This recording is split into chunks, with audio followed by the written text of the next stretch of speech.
Mahilig ka mag-observe. Bakit? Yun yung kind of leadership na pinoportray ko doon. Tagal ko sa trainer, so ang style ko doon sa leadership ko, normally, nag-o-observe muna ako. Halimbawa, I come in a room na merong mga managers, may mga team leaders, at ako magtitrain sa kanila.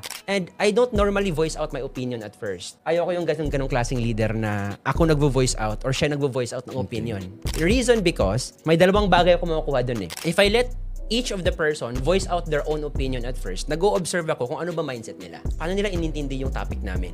Okay. Sila muna. And pangalawa, it gives me the time na para i-absorb ko muna kung ano ba dapat na bagsak ko. So normally, nung nagdi-networking ako, nakopya ko siya. Instead na gagawa ako ng creativity muna sa self ko, ino-observe ko muna yung mga top earners kung paano nila ginawa. Kasi, bakit ba ako gagawa when this person already has it? So, nagawa niya eh. Wow!